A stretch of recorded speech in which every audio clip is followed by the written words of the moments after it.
Secondhand boomt wie nie zuvor und der Trend hat auch die Hessen gepackt. Bei Zalando, die haben ja auch mittlerweile eine Secondhand-Plattform und ich finde das super. Ich verkaufe auch sehr viel, aber selber kaufen tue ich erst seit kurzem. Und jetzt wird Secondhand auch noch zur Luxusware. Wir haben gerade ermittelt, dass das Luxussegment global 25 bis 30 Milliarden an Umsatzvolumen bietet. Max will wissen, welche Secondhand-Angebote gibt es und wie erfolgreich wird Secondhand in 10 Jahren sein. Wir sind bei Influencerin Kim Ruppert in Frankfurt. Auf ihren YouTube- und Instagram-Kanälen zeigt die 21-Jährige regelmäßig ihre neuesten Secondhand-Errungenschaften und wie aus alt neu wird.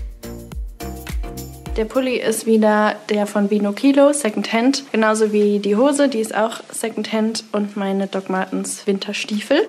Vor 5 Jahren hat sie das letzte Mal Fast Fashion, also kurzlebige Mode, die in Billiglohnländern produziert wird, gekauft. Secondhand ist für mich sehr wichtig, weil ich finde, dass das der Weg ist, wie die meisten von uns in Zukunft Kleidung konsumieren sollten. Ich habe sogar damals ein Video gemacht, weil ich irgendwie wusste, das ist voll der Wendepunkt für mich, wie ich die ganzen Apps H&M, Zalando und Co. von meinem Handy gelöscht habe. Jetzt nutzt sie die Apps von Vinted, eBay und Momox. Das Angebot an Secondhand-Mode ist riesig. Achim Berg, Experte für die Modebranche bei McKinsey in Frankfurt, erzählt, dass Secondhand in den vergangenen 10 Jahren ein ganz neues Image bekommen habe. Durch die Digitalisierung ist das Angebot deutlich breiter geworden, es ist attraktiver geworden und wir reden ja auch gar nicht mehr von Secondhand, sondern wir reden von Vintage oder von Pre-Loved Produkten. Daran kann man auch schon sehen, wie sich die Einstellung verändert hat. Aktuell wächst der Markt für Gebrauchtkleidung stärker als der restliche Modehandel, vor allem im Internet. Bei Vinted steigt der Umsatz innerhalb von wenigen Jahren auf 149 Millionen Euro. Momox hat mit der Fashionlinie 2021 allein in Deutschland 60 Millionen Euro umgesetzt. Klar, dass ständig neue Anbieter den Markt drängen und jede Nische füllen. Aktuelles Beispiel: Vestiaire Collective, eine Secondhand-Luxusplattform aus Paris. Kennen Sie das? Nee, tatsächlich noch nie von gehört. Nee, das ist mir neu, ja.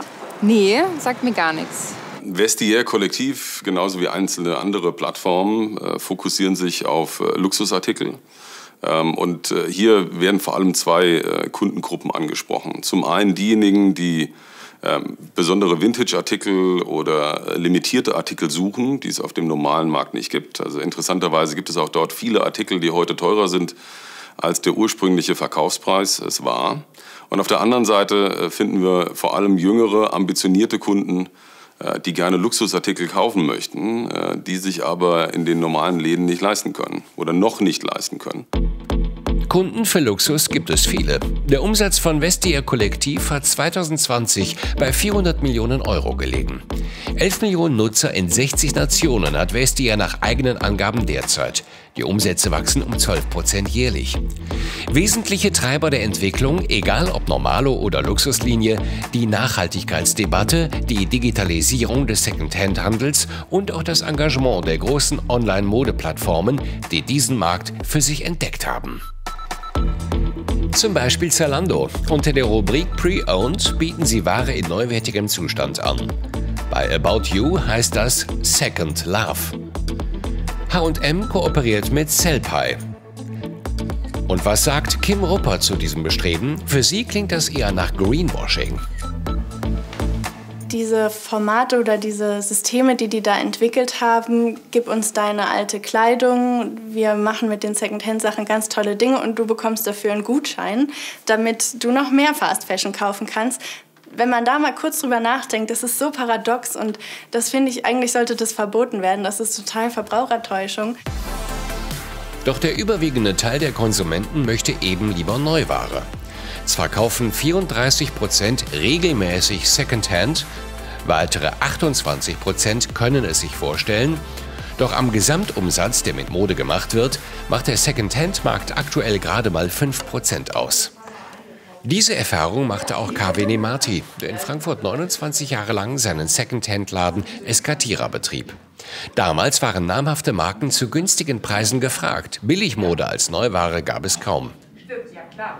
Mit der Zeit hat sich aber der Trend etwas geändert. Preisdruck wird immer größer durch Konkurrenten wie damals noch H&M. Als es kam, war es ein Schock für alle.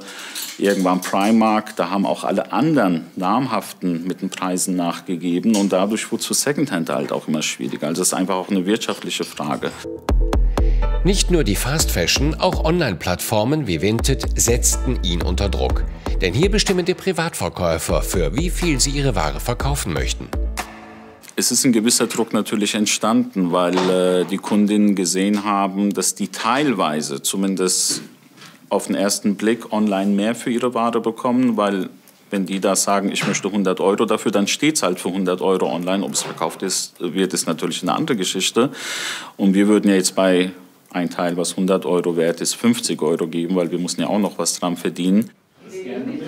Deswegen hat er sich nach 29 Jahren dazu entschlossen, statt Secondhand nur noch Neuware zu verkaufen. Denn auch wenn er am Imagewandel der gebrauchten Kleidung beteiligt war, finanzielle Vorteile hat der ihm nicht gebracht. Für Kim Ruppert spricht das aber gegen den allgemeinen Trend. In meiner Familie und in meinem Freundeskreis ist es wirklich so, dass immer mehr merken, okay, das ist gar nicht so, diese ganzen Vorurteile eben, das ist gar nicht so kompliziert, zeitaufwendig, vielleicht auch unhygienisch, ramschig. Diese ganzen Klischeesachen, die mit Secondhand früher einhergegangen sind, das ist mittlerweile, hat sich das total gewandelt und es ist auch viel zugänglicher geworden. Und so gehen Experten davon aus, dass der Marktanteil von Secondhand in den kommenden Jahren weiter wachsen wird. An Nachschub sollte es jedenfalls nicht fehlen.